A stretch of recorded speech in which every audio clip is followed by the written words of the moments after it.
pedimos esta tarde, Padre, que nos enseñe, que tu palabra hable a nuestras vidas, Padre, que seamos transformados a la imagen de Cristo y que ciertamente seamos obedientes a tu palabra por amor de tu nombre. En el nombre de Jesús. Amén. Amén.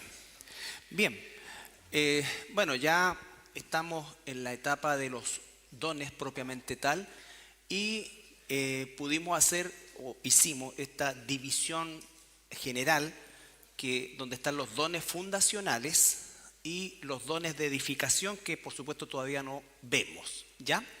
Ahora, esto es muy importante. Nosotros hicimos una introducción bastante extensa de los dones espirituales, partiendo por la persona del Espíritu Santo, y esa introducción extensa cumple el propósito fundamental de que nosotros tengamos una base sólida acerca de el Espíritu Santo como persona, como Dios, y también como obra el Espíritu Santo. Cosa de que cuando analizamos los dones, siempre tenemos que encontrar esa concordancia entre la persona del Espíritu Santo y la obra del Espíritu Santo, ¿ya? Dijimos que los dones fundacionales, de acuerdo a Efesios 2, 20 al 22, cumplen el propósito fundamental de establecer el cimiento, el fundamento, ¿ya? Eso es algo que tiene que quedar muy, muy grabado en nosotros escrituralmente, porque todo lo que podemos ver hoy día en relación a nuevos apóstoles o nuevos profetas queda completamente eliminado cuando entendemos que estos dones fueron únicamente de carácter fundacional, ¿ya? Fundacional, por favor, esto es importantísimo, ¿ok? Y quiero que eso quede absolutamente claro para todos nosotros. Ahora, vimos la semana pasada o las 2 semanas anteriores el don de apóstol y dijimos, entre otras cosas, que fue entregado solamente a 12 hombres que fueron llamados directamente por Dios. Excluimos a Judas, que cumplía un propósito dentro del seno de los primeros apóstoles, porque él, como dice la misma palabra, ¿no es cierto?, que es el hijo de perdición, que fue justamente tomado para esa hora, de acuerdo a la soberanía de Dios.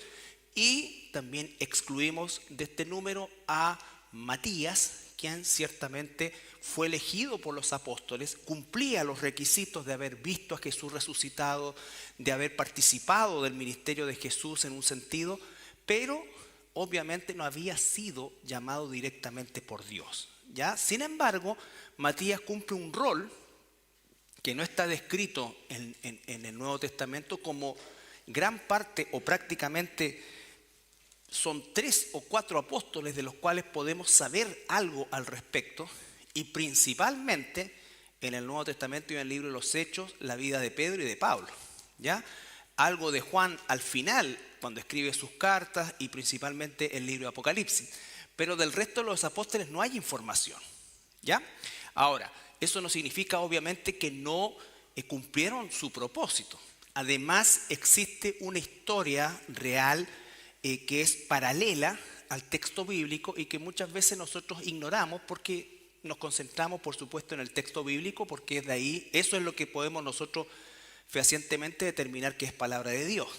Sin embargo, existe una historia que nombra y que también nos habla algo limitado también, pero de la vida del resto de los apóstoles, ¿ya?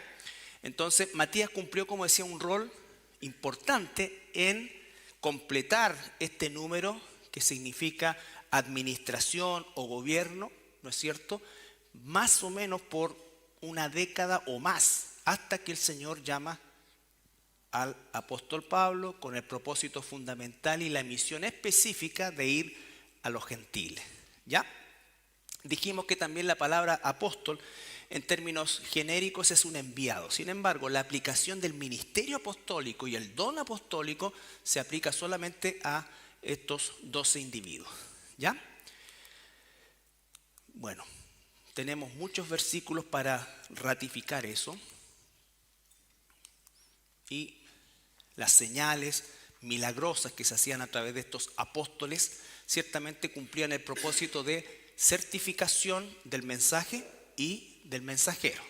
Esto lo vamos a ver más adelante, las etapas en la escritura o en la historia bíblica que nos hablan de estas 4 etapas de milagro. La primera, la etapa de Moisés, ¿no es cierto?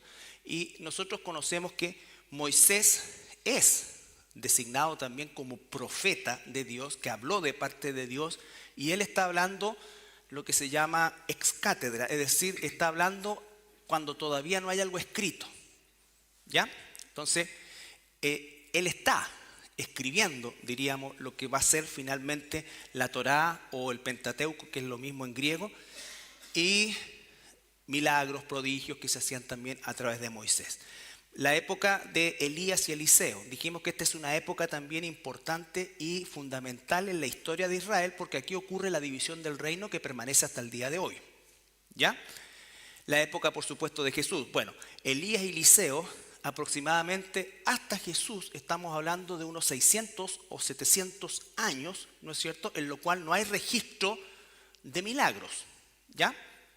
Jesús, después tenemos la aparición de Jesús en su ministerio público y el periodo de la iglesia apostólica. Recuerden que nosotros aprendimos cuando vimos la historia de la iglesia que el periodo de la iglesia apostólica lo consideramos desde Pentecostés hasta la muerte de Juan, ¿ya? Y le llamamos apostólica porque obviamente al estar vivos los apóstoles ocurren muchos eventos que no son, digamos, normativos, sino que son eventos, por ejemplo, el evento de los idiomas en Hechos 2 y una serie de otras cosas que van a ser específicos de esta era. Después de esta era viene un periodo que es lo que llamamos iglesia primitiva, donde surgen los que de alguna manera se llaman también los padres de la iglesia, en el fondo, donde está Policarpo, Ireneo y otros más, que en definitiva van a establecer el crecimiento de la iglesia a partir de la doctrina de los apóstoles y profetas. ¿Ya? Bien. ¿Estamos claros con los apóstoles? ¿Ya? Entonces, si nosotros hoy día escuchamos, vemos, en fin, o alguien se autoproclama u otro lo proclama apóstol en un sentido de autoridad, obviamente esto es una herejía, ¿ya? No existen hoy un ministerio apostólico. Un apóstol hoy día no tiene cabida porque era un ministerio fundacional. Cuando veamos los dones de edificación vamos a encontrar pastores, maestros, evangelistas, servidores y todo lo demás. ¿Ok? Bien, lo que vamos a ver ahora es el segundo bloque de lo que es el fundamento. Y estamos hablando de los profetas, ¿ya? Junto con los apóstoles y profetas del Antiguo Testamento constituyen el fundamento doctrinal escrito para Israel y la iglesia a lo largo de toda su historia hasta el fin del tiempo. Recuerden que Israel y la iglesia no son dos pueblos distintos, son dos épocas del mismo pueblo. El pueblo de Dios, llamado Israel, ¿no es cierto? ¿Nosotros qué? Somos, recuerdan Romanos 11, injertados, somos olivo silvestre, pero somos olivo, ¿no es cierto? Que somos injertados en el olivo cultivado que es Israel, y entonces constituimos, nosotros nos hacemos parte del pueblo, ¿ya? El único pueblo que nosotros vamos a encontrar de Génesis y Apocalipsis es Israel. Recuerde que la palabra iglesia no es un pueblo como tal. La palabra iglesia se usó para decir lo mismo que se decía en el tiempo de Israel, que se le llamaba la sinagoga, que era la congregación. Eclesía es también congregación, la congregación del pueblo de Dios. Cuando en el siglo III, IV empezó el antisemitismo de forma ya violenta, es que se produjo esta concepción de la separación, entre comillas, de Israel y de la iglesia. Como que Israel ya no tenía nada que ver y la iglesia era el nuevo pueblo de Dios. Eso es una herejía. Si ustedes buscan la historia de un personaje llamado Marción, de hecho, que estaba en el siglo III, IV, este personaje era justamente, o fue el que estableció, por ejemplo, el concepto de Antiguo Testamento, para decir, eso ya está caduco, ¿ya? Entonces, nosotros hoy día tenemos en nuestra Biblia la división Antiguo y Nuevo Testamento, no lo hemos visto así, pero inconscientemente, que fue uno de los propósitos de por qué hicimos el estudio de las raíces hebreas del Nuevo Testamento, es para recuperar como iglesia la continuidad de la palabra de Dios, ¿ya? La continuidad de la palabra de Dios. Es cierto, la gracia que se expresa a través de nuestro Señor Jesucristo es el cumplimiento de todo lo que se dijo antes, pero no está caduco. Son dos cosas distintas, ¿ya? Bien, ahora, al igual que los apóstoles, los profetas fueron llamados directamente por Dios, ¿ya? Directamente por Dios. Esto es un ministerio, al igual que el de los apóstoles, absolutamente único e irrepetible. Jeremías 1:5.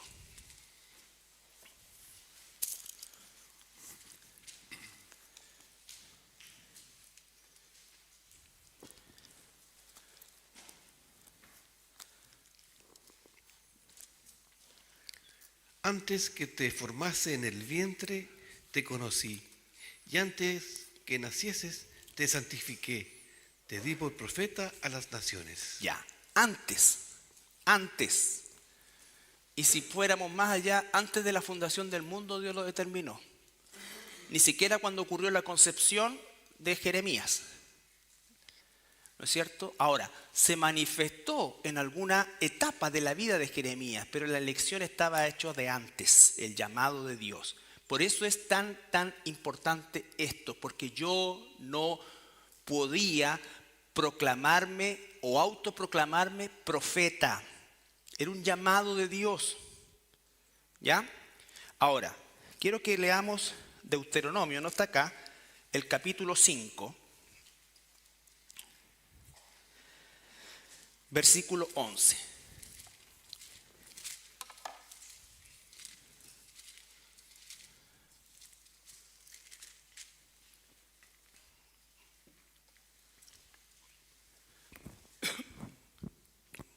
No tomarás el nombre de Jehová tu Dios en vano, porque Jehová no dará por inocente al que tome su nombre en vano. Hermanos, esta palabra debe ser, como decimos nosotros, puesta a fuego en nuestro corazón. No podemos tomar el nombre del Señor en vano. Cualquier personaje que llegue y diga, así dice el Señor, y no se cumple, o es una mentira, o es una invención, hermano, está tomando el nombre de Dios en vano. Y eso es terrible, porque Dios no lo va a tener nunca por inocente. Esto no es un juego. Toda esta estupidez de que la gente va y llega y van donde el profeta le dice algo y le dice el futuro. Todo ese juego estúpido, perdónenme la expresión, de verdad que me molesta mucho eso, porque avergüenza el verdadero evangelio. Yo no puedo tomar el nombre de Dios en vano.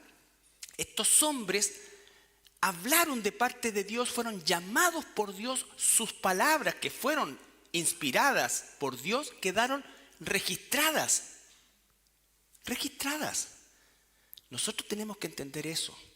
Hoy no existen profetas. ¿Existe el don de profecía? Sí, pero no existen profetas. Lo vamos a ver, ¿ya? Por favor, eso, pero clarito. Toda la vergüenza que hacen pasar a la palabra de Dios, por eso dice, por causa de ustedes los gentiles pisotean el nombre de Dios. Claro, ¿no es cierto? Entonces, llamado por Dios. Yo hoy día no puedo decir, Dios me dijo que tú vas a hacer tal cosa o te va a pasar tal cosa. ¿No es cierto? No. Vamos a ver después más adelante, y me adelanto un segundo. Por supuesto que en la iglesia va a haber palabra de sabiduría, pero la palabra de sabiduría no es una profecía. Y la palabra de sabiduría me la puede decir un hermano maduro, ¿no es cierto?, que en su vida hay fruto del Espíritu Santo para tomar en cuenta, ¿no es cierto? Y puede decirme, hermano, ¿sabes qué? Que he estado orando este tiempo y esta cosa se me repite en el corazón y yo quiero decírtela, que tengas cuidado con esto, tengas cuidado con esto. Pero aún eso puede ser falible. Pero la profecía no es así. La profecía es algo que se tiene que cumplir, lo vamos a ver después más adelante. Si dice el Señor, si alguien dice hablar, estoy parafraseando, de parte mía y no se cumple o se cumple parcialmente, debe morir. ¿No es cierto? Debe morir. Es más, dice, si alguien dice que habla de parte mía y hace un milagro y el milagro resulta, pero su enseñanza me empuja a ir en contra de la palabra de Dios, también es un hereje. O sea, nunca es la señal lo que marca la veracidad en este sentido. ¿Ya? Las señales de los apóstoles eran para confirmar el mensaje. Pero lo primero es el mensaje, porque la fe viene por oír la palabra de Dios. ¿Ya? Bien. Bueno, el contexto de Efesios 2, vamos a leer Efesios 2 desde el 13 en adelante. Quiero que entendamos ese concepto a la luz del contexto directo. Efesios 2, 11 en adelante. Por tanto, acordaos de que en otro tiempo vosotros, los gentiles, en cuanto a la carne, erais llamados incircuncisión por la llamada circuncisión hecha con mano en la carne. Pausa. Entonces, ¿qué tenemos ahí? Pablo se está dirigiendo a los gentiles, o sea, a nosotros los efraínitas, ¿no es cierto? Entonces está dirigiendo a nosotros. ¿Qué le está diciendo? ¿Antes de qué? Antes de Cristo nosotros estábamos fuera.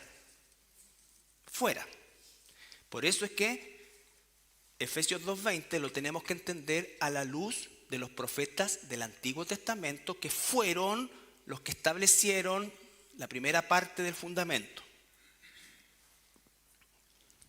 En aquel tiempo estabais sin Cristo, alejados de la ciudadanía de Israel y ajenos a los pactos de la promesa, sin esperanza y sin Dios en el mundo. Pausa. ¿Quiénes escribieron los pactos y las promesas?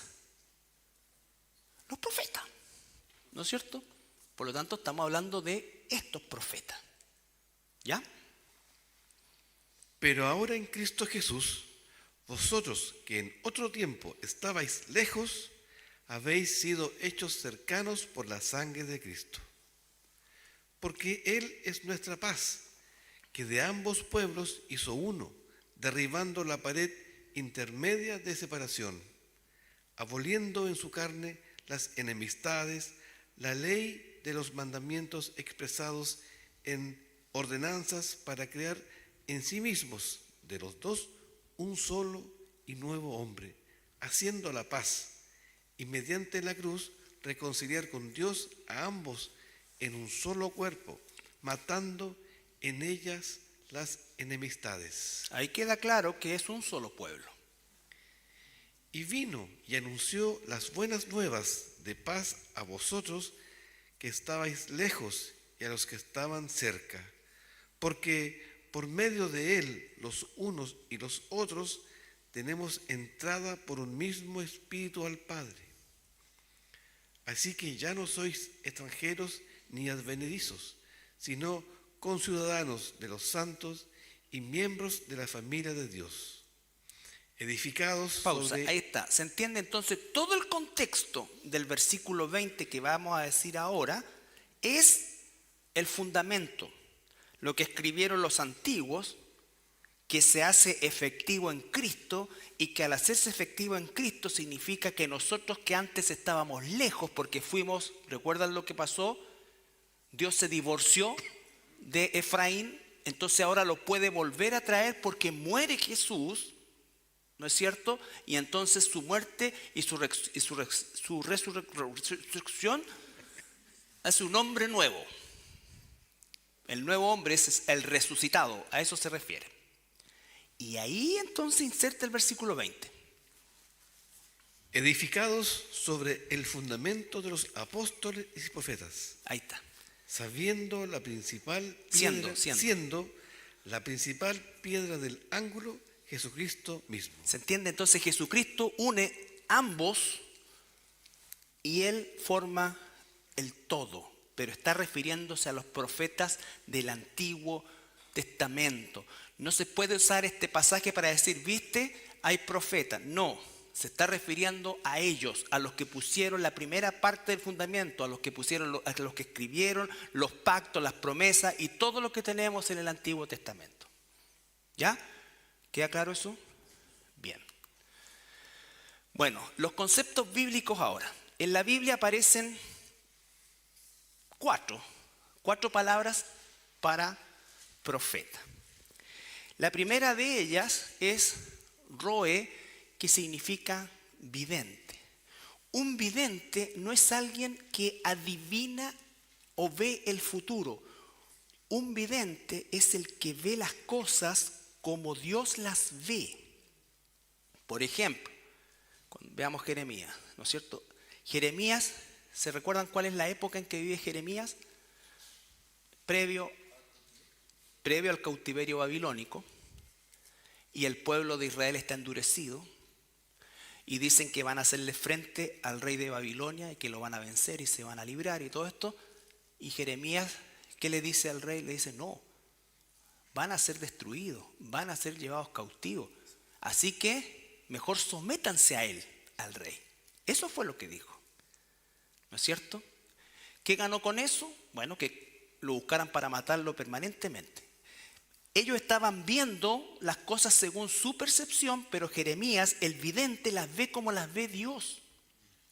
Hoy día la gente dice, estamos viviendo tiempos de avivamiento, hay milagros, viene un mover. No, ¿qué es lo que ve? ¿Cómo ve Dios este tiempo? Como apostasía. Estamos viviendo, pero en el corazón del tiempo de apostasía, donde reinan los falsos profetas, los falsos maestros, las falsas iglesias, donde realmente nosotros estamos camino al arrebatamiento, a la tribulación, gran tribulación, regreso de Cristo. Ese es el tiempo. Estamos en el tiempo de la iglesia, la Odisea.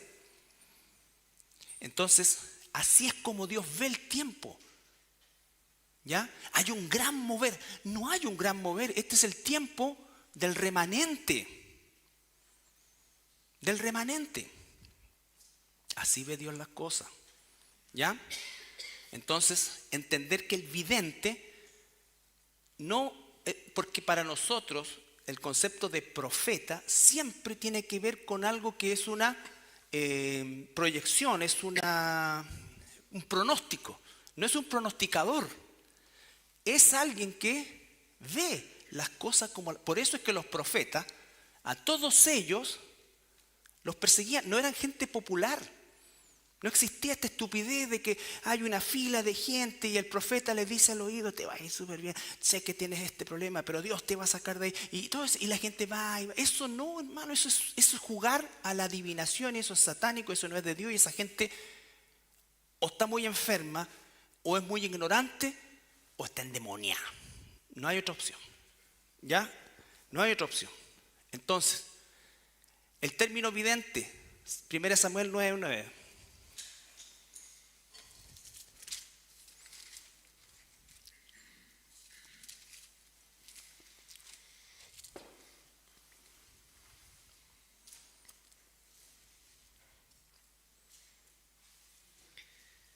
Antiguamente en Israel, cualquiera que iba a consultar a Dios decía así: venid y vamos al vidente, porque al que hoy se llama profeta, entonces se le llamaba vidente.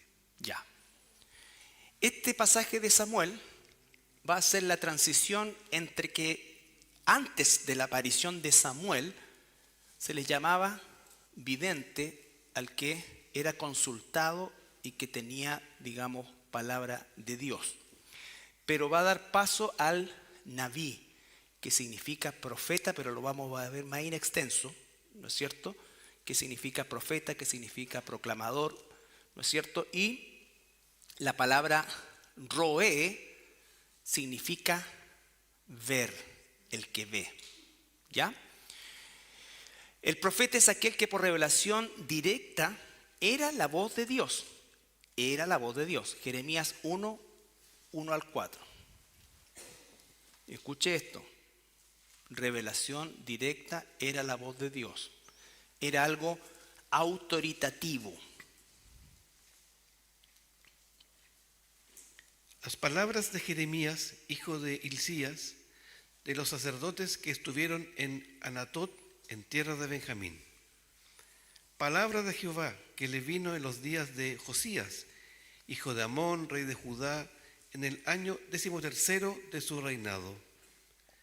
Le vino también en días de Joacim, hijo de Josías, rey de Judá, hasta el fin del año 11 de Sedequías, hijo de Josías, rey de Judá, hasta la cautividad de Jerusalén en el mes 5.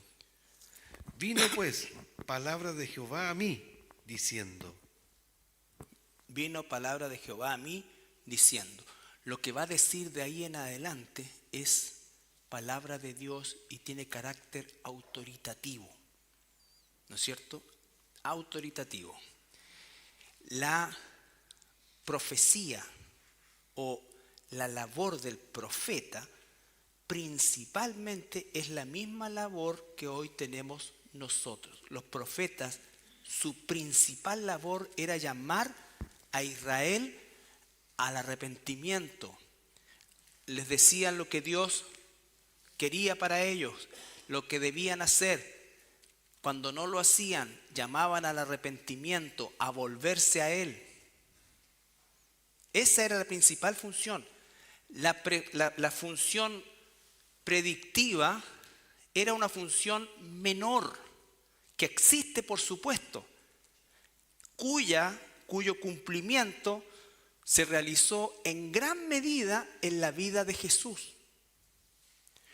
Hay un porcentaje que falta por cumplirse cuando Dios vuelva a tratar en la tribulación con Israel. Pero el grueso de la profecía predictiva se cumplió en la vida y obra de Jesucristo. ¿Ya? Aún así, el grueso de la labor de un profeta era ver las cosas como Dios las ve, exhortar al pueblo a salir de su visión equivocada y llamarlos al arrepentimiento. Por eso eran impopulares, no eran populares. ¿Ya? No eran famosos como esos que al que le mandas tú pañuelitos con sudor y con un billetito de $100 abajo. Bien, espero que ya no. Capítulo 7. Y traiga los $100 para acá para cambiar el disco de freno. No, ¿cómo se llama lo que me dijo el nano? Se me desapareció. Tiene que hacer una cotización de, ¿cómo se llama la cuestión? Disco de embrague. Disco de embrague. Entre paréntesis.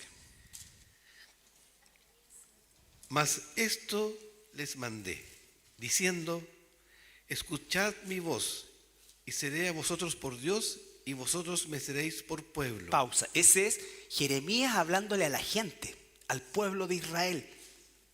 ¿Ya? Ese es el poder que tiene esto. Por eso es que leímos el segundo mandamiento, no usarás el nombre de Dios en vano. Eso es un pecado horrible, que no sé si la gente que hace estas cosas llega a dimensionarlo. Y andad en todo camino que os mandé, para que os vaya bien. Y no oyeron ni inclinaron su oído, antes caminaron en sus propios consejos, en la dureza de su corazón malvado, y fueron hacia atrás y no hacia adelante. Desde el día que vuestros padres salieron de la tierra de Egipto hasta hoy, y os envié todos los profetas mis siervos, enviándolos desde temprano y sin cesar.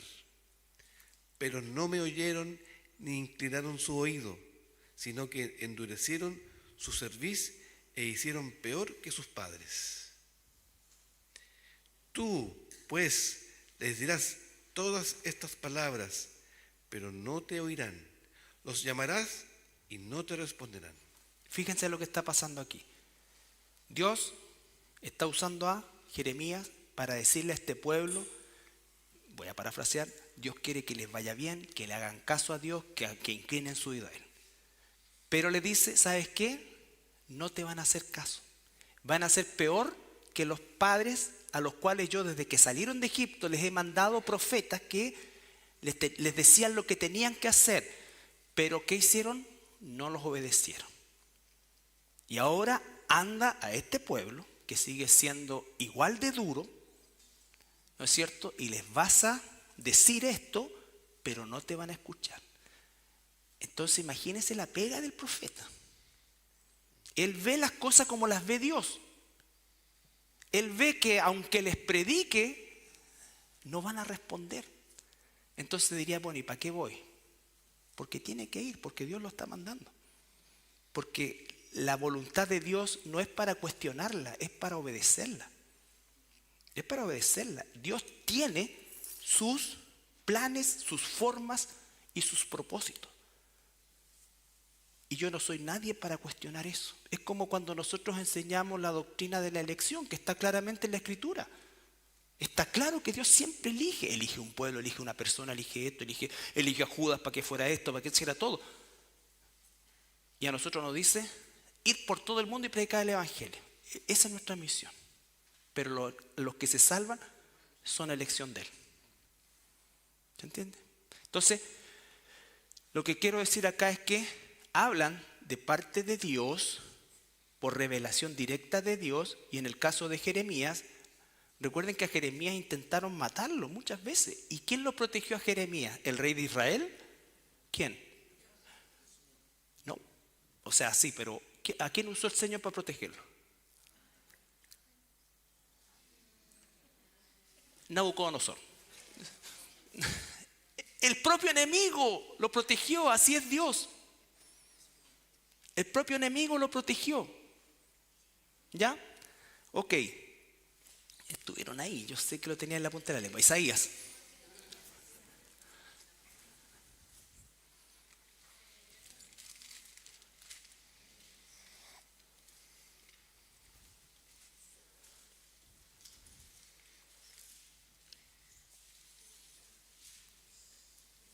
Ahora, así dice Jehová, creador tuyo, oh Jehová, y formador tuyo, oh Israel.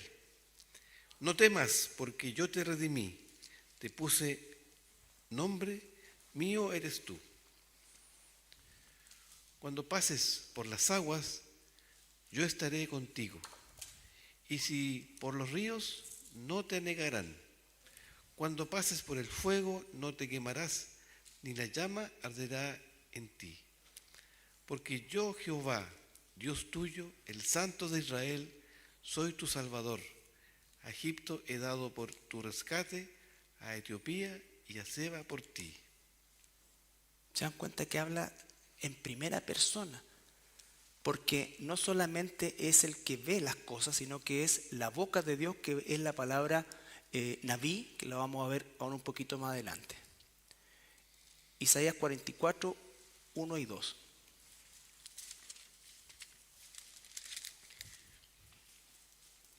Ahora pues, oye, Jacob, siervo mío, y tú, Israel, a quien yo escogí.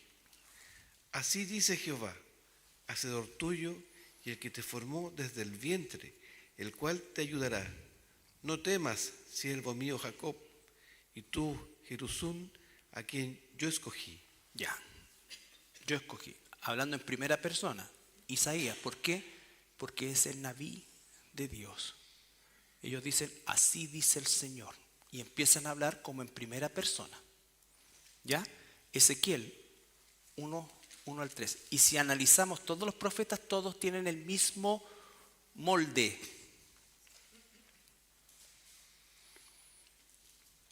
Aconteció en el año 30, en el mes cuarto, a los 5 días del mes, que estando yo en medio de los cautivos junto al río Quebar, los cielos se abrieron y vi visiones de Dios. En el 5.º año de la deportación del rey Joaquín, a los 5 días del mes, vino palabra de Jehová al sacerdote Ezequiel, hijo de Buzi, en la tierra de los caldeos, junto al río Quebar. Vino allí sobre él la mano de Jehová. Ya, vino a él palabra de Jehová, vino sobre él la mano de Jehová. Ezequiel está ya en el cautiverio, ya al 5.º año del cautiverio.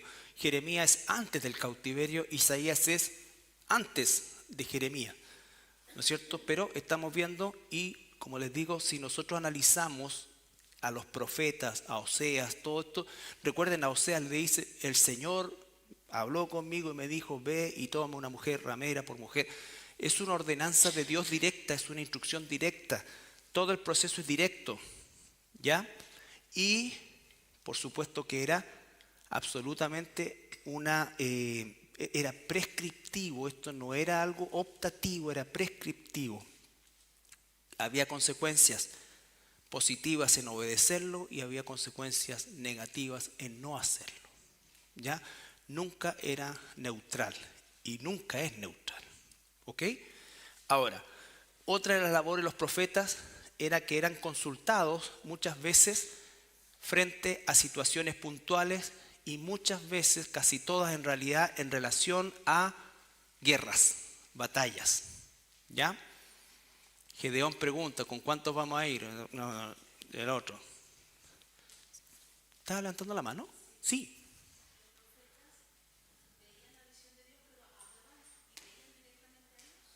No, ellos no veían a Dios.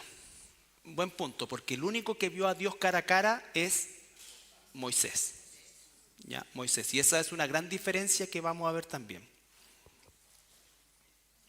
Ellos veían visiones, y por ejemplo Ezequiel vio esta cuestión, las ruedas que corrían y los seres vivientes que no se movían, que eran como tiesos, eran visiones, ¿ya? Y vio una visión del trono de Dios, pero Moisés hablaba. La relación de Dios con Moisés es lo más cercano a lo que podríamos decir nosotros la relación de Adán con Dios antes de la caída, ¿ya? Segunda de Reyes 3:11. Mas Josafat dijo: ¿no hay aquí profeta de Jehová para que consultemos a Jehová por medio de él? Y uno de los siervos del rey de Israel respondió y dijo: aquí está Eliseo, hijo de Safat, que servía a Elías. Ya. Entonces Josafat quiere consultar acerca de una batalla y pregunta: bueno, hay profeta de Dios, Eliseo, ya había sido llevado Elías, ¿no es cierto?, en los carros de fuego. Entonces los profetas cumplían esa función. Ahora, como en todas las cosas hasta el día de hoy, ¿no es cierto?, los reyes, muchos de ellos se buscaban profetas que le dijeran lo que ellos querían escuchar. ¿Recuerdan la escena cuando Acab pregunta también, dice: llamemos a Micaía, ¿no es cierto? ¿Y qué dice? Dice: no llamemos a Micaía, porque ves que viene lo único me profetiza puras cosas malas. Quiero a alguien que me diga que me va a ir bien, que voy a prosperar. Entonces, desde ese tiempo había este tipo de personaje, ¿ya? Bien. Sí, también, el mismo modelo, claro. La presidenta de Argentina tenía un brujo con ella. Debe haber sido el que se quedó con la plata al final. Ya. Dígame, hijo. ¿Era permanente? ¿El profeta si era permanente lo que él hacía? Y es una súper buena pregunta, porque es una de las cosas que no... ¿Puedes repetir? Si era permanente el ser profeta o era como Dios tomaba. No. El oficio era permanente. Siempre fueron profetas. Fueron llamados como profetas y murieron como profetas. Pero a lo que entiendo que preguntas tú es si el Espíritu Santo estaba como permanente en ellos. Según la concepción del Antiguo Testamento, no debiera ser así. Pero no hay una certeza, porque los profetas son personajes únicos. ¿ya? Son personajes únicos, ¿ya? Por ejemplo, Moisés, que es considerado el profeta, Moisés nunca se ve que no tenga esa cercanía, esa relación con Dios, ¿ya? Pero vuelvo a insistir, esas son cosas que no tenemos nosotros información al respecto, pero si nos guiamos por la economía del antes de la cruz, ¿no es cierto? Tendríamos que pensar que cada vez que Dios quería decirle algo al pueblo, venía el Espíritu en ellos. ¿Sí?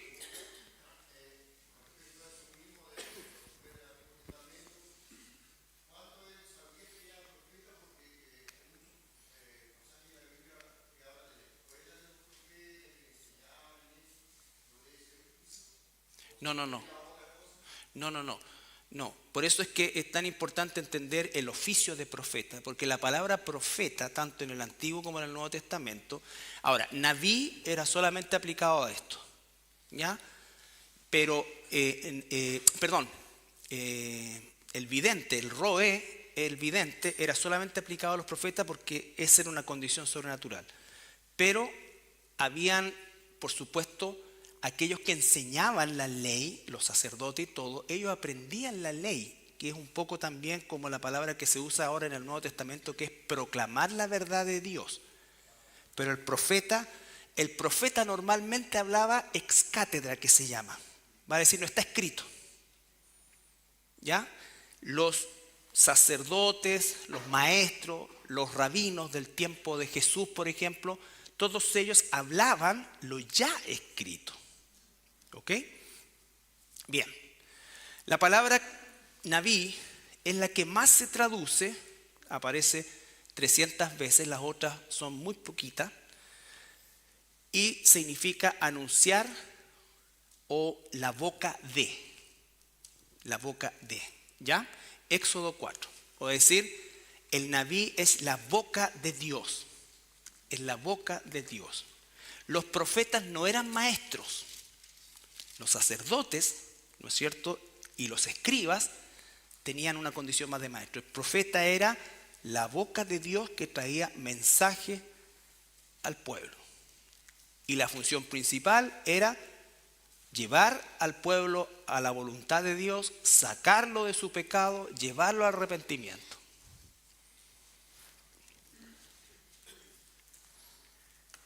Éxodo 4, 10 al 16. Entonces dijo Moisés a Jehová: Ay, Señor, nunca he sido hombre de fácil palabra, ni antes ni desde que tú hablas a tu siervo, porque soy tardo en el habla y torpe de lengua. Y Jehová le respondió: ¿Quién dio la boca al hombre? ¿O quién hizo al mudo y al sordo, al que ve y al ciego? ¿No soy yo Jehová? Ahora pues, ve y yo estaré con tu boca y te enseñaré lo que hayas de hablar. Y él dijo: Ay, Señor, envía, te ruego, por medio del que debes enviar. Entonces Jehová se enojó contra Moisés y dijo: ¿No conozco yo a tu hermano Aarón, levita, y que él habla bien? Y he aquí que él saldrá a recibirte y al verte se alegrará en su corazón. Tú hablarás a él y pondrás en su boca las palabras, y yo estaré con tu boca y con la suya, y os enseñaré lo que hayáis de hacer. Y él hablará a ti al pueblo, él te será a ti en lugar de boca, y tú serás para él en lugar de Dios. Imagínate lo que significa esa relación. Él está diciendo, yo voy a hablar contigo. Dios está diciendo, yo voy a hablar contigo. No voy a hablar con Aarón, voy a hablar contigo, ¿no es cierto? Ahora, tú vas a transmitirle a Aarón como si fueras yo. Tú vas a ser como Dios y Aarón va a ser tu boca. ¿Ya? Entonces imagínate lo que significa eso. Por eso dijimos, no tomarás el nombre de Dios en vano. Todo esto que estamos hablando y que están enseñando las Escrituras es para que tomemos el peso y no nos traguemos cualquier estupidez o cualquier personaje que se levanta y te diga, el Señor dice, así me dijo el Señor. Esa gente, por la gracia de Jehová, no ha sido todavía consumida, porque en el Antiguo Testamento eran consumidos en el acto. Pero hoy que estamos en un tiempo de gracia, Dios retrasa su castigo, por si quizás se arrepienten. Pero tener claridad de esto no es un juego. Lo más sagrado que podemos hacer nosotros es honrar y usar correctamente el nombre de Dios. Y la única forma que tenemos, una vez que se terminó de escribir la revelación y el fundamento, es decir, así dice el Señor, y leer su palabra. ¿Recuerdan lo que dice el apóstol Pedro? Tenemos la palabra profética. Esta es la profecía. Esta es la voluntad de Dios. Esta es la voluntad de Dios. ¿Ya? Ok, 7:1.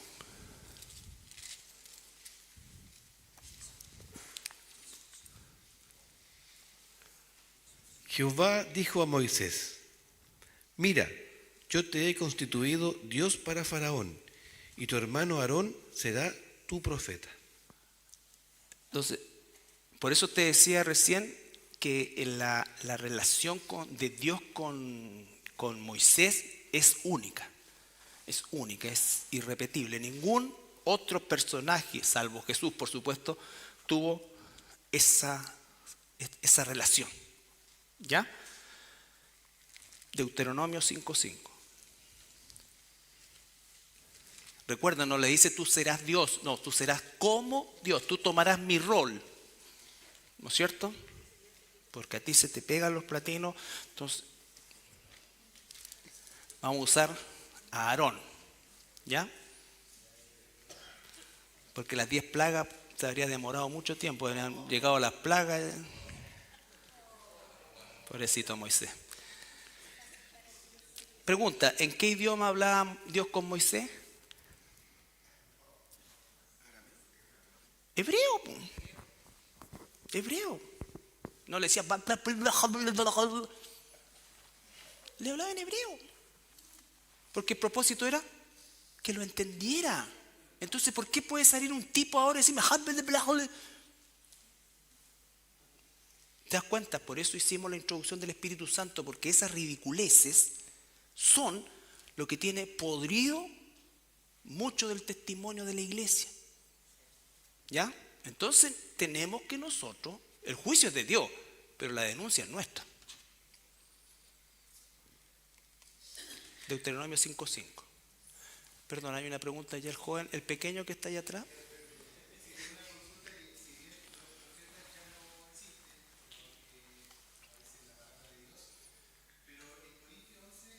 Momento, ese es el don de profecía, es otra cosa. 2 miércoles más. Sí, pues si no me matáis ¿cómo se llama? El programa. Cíñete a eso. Bien.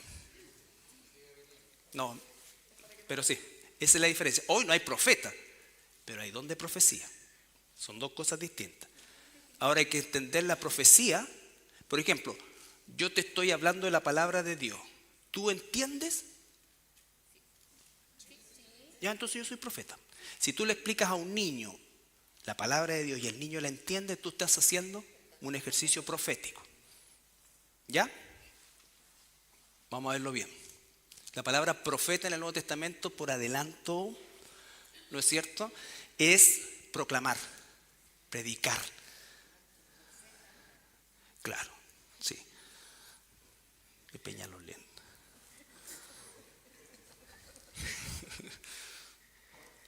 Apenas puedo con una esposa, imagínate, el viejo tenía como 5.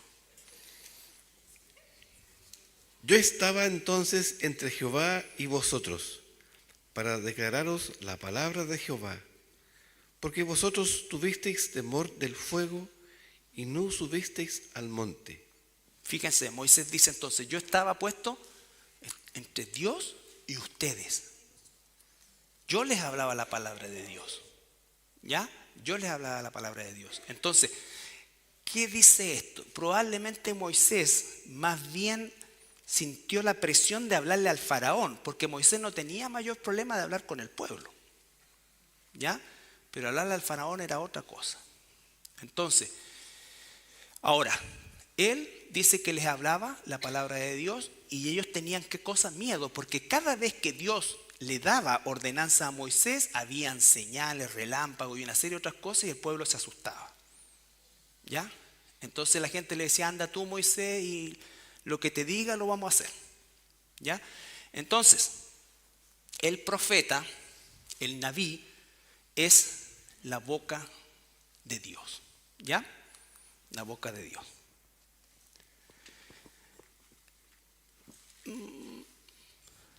Veamos solamente Amós 3:8. Un profeta es alguien que habla de Dios, habla por Dios a su pueblo. Nunca el profeta hablaba a quienes no eran pueblo. ¿Ya?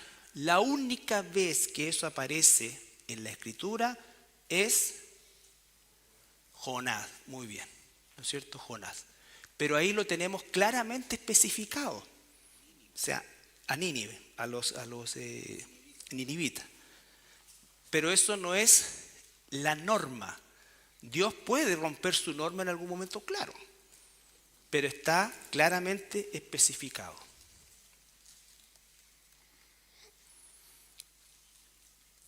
Si el león ruge, ¿quién no temerá? Si habla Jehová el Señor, ¿quién no profetizará? Ya. Si habla a Jehová el Señor, ¿quién no profetizará? ¿Ya? ¿Por qué? ¿Qué hablamos antes, ahora? Si hablamos de parte de Dios, tenemos que hablar su palabra. Su palabra. ¿No es cierto? Por eso es que no podemos decir que así dice el Señor sin usar la Escritura. Sin usar la Escritura. ¿Recuerdan el último profeta? Recuerden que los evangelios fueron escritos, o sea, los evangelios están en la sección del Nuevo Testamento, pero los evangelios pertenecen doctrinalmente al Antiguo Testamento. ¿Por qué? Porque tenía que estar vigente toda la ley para que Jesús cumpliera toda la ley. ¿No es cierto? Entonces, cuando Juan anuncia a Jesús, ¿cómo se anuncia a él? Yo soy la voz del que clama en el desierto. ¿Y de dónde sacó eso Juan? De Isaías. Tampoco usó sus palabras. Por eso Jesús dice, yo no digo nada que el Padre no me da a decir. ¿Y dónde habló el Padre antes? En el Antiguo Testamento. Por eso hasta las palabras de la cruz de Jesús están registradas. Exacto, en los Salmos. Entonces, para cerrar, nosotros debemos saber la seriedad que esto implica, que no podemos aceptar cualquier tontera de alguien que se autoproclame apóstol, profeta, que traiga nueva revelación, que traiga una palabra de esto, no. Si yo traigo una palabra a la iglesia, tengo que traer palabra de Dios, la puedo aplicar. ¿No es cierto? La puedo explicar, la puedo compartir, puedo animar. Recuerdan el propósito de la palabra es exhortar, animar. Toda escritura es inspirada por Dios y útil para enseñar, exhortar, animar, preparar. ¿No es cierto? Para que podamos obrar conforme a la voluntad de Dios. Entonces toda esta profecía, toda esta falsedad satánica, ¿no es cierto? Que lo que dicen, ¿no? y siempre son cosas que tienen que ver con cosas materiales, con eventos futuros, con cosas por el estilo. ¿No es cierto? Yo les conté, no sé, me acuerdo si en este turno, en el anterior, en la semana pasada o antepasada, puede ser, bueno. Alguien que venía a la iglesia fue a mi oficina una vez y me dijo que traía una palabra de Dios, que Dios le había dicho. Bueno, cuento la historia. nosotros viajamos a Argentina, cruzamos la cordillera en bicicleta, ¿ya? Y vino y me dijo que no fuera porque Dios le dijo que yo me iba a morir en ese viaje, ¿ya? Y se puso de rodillas y me dijo: en el nombre del Señor te reprendo que no vayas porque vas a morir y no has cumplido tu propósito. Bueno, aquí estoy, pues. Entonces, de acuerdo a eso, tendría que haberle cortado el cuello, pues. Pero ¿qué pasa con todos estos chantas que andan en esas cuestiones? ¿Cuántos de estos chantas que salen en televisión le han profetizado que vas a ser el próximo presidente y no sale y no les sale gratis? Porque no conoce la Escritura. Mi pueblo pereció porque le faltó el conocimiento. Y cuando le falta el conocimiento se pueden tragar cualquier cosa. Cualquier cosa, hermano. Yo respondo por nosotros. Tú y yo estamos apercibidos de esto. Tenemos que ser serios en esto. No seriotes, serios. La palabra dice así. La palabra dice así. Entonces, cuando tú quieras compartir con alguien, animar a alguien, busca en la Escritura. Busca en la Escritura. ¿Ya? Ok. ¿Alguna pregunta? Profetizo que nos vamos.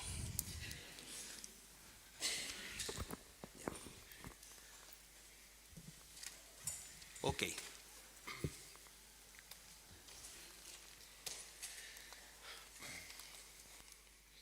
Padre Santo, gracias por el estudio del día de hoy. Gracias por enseñarnos, Señor, y tenemos la responsabilidad de discernir lo que viene de ti y lo que no, lo que es verdadero y lo que es falso, Padre. Y esto que hemos aprendido de los profetas, Padre, que lo tengamos siempre grabado a fuego y con ciertamente nuestra responsabilidad de buscar en tu palabra, de aprender de ti, de poder identificar, Señor, las artimañas del enemigo, Señor, y para no caer ni sucumbir ante el engaño de personas que muchas veces buscan solo su honra, solo su honor. Y no quieren nada de la gloria tuya, Señor, que seas tú glorificado, sino que sea la vanidad, la vanagloria, Padre. No somos jueces de nadie, pero permite que podamos discernir, porque también un día daremos cuenta de lo que hemos aprendido, también un día daremos cuenta delante de ti a quién obedecimos y a quién escuchamos, Señor. Tenemos la palabra a nuestra disposición, tenemos lenguaje, tenemos en tantas versiones, tenemos tecnología a nuestro favor, YouTube y tantas cosas, Padre, que nos permiten ser enseñados en tu palabra, Padre. Y perdónanos tantas veces que no atesoramos eso y nos dedicamos a otras cosas, Señor. Padre, que esto, Señor, nos permita desafiarnos, porque los falsos profetas no tienen ningún miramiento en engañarnos, no tienen ningún miramiento, Padre, en hacernos caer, hacernos pecar, no tienen ningún miramiento, Padre. Son siniestros, malvados, Padre. Y queremos estar siempre firmes en ti, para tu gloria, Señor, para hacer sal y luz para quienes nos rodean y para hablar de tu verdad. Padre Santo, cuídanos, Señor, de no caer y que tengamos siempre nuestros sentidos atentos a tu palabra, atentos a las artimañas del enemigo, Señor, para dar la victoria para la gloria y honra de Cristo. Obra por medio de tu Espíritu Santo y que tu palabra more siempre en abundancia en cada uno de nosotros. Te lo pedimos, Padre, en el nombre de Jesús. Amén.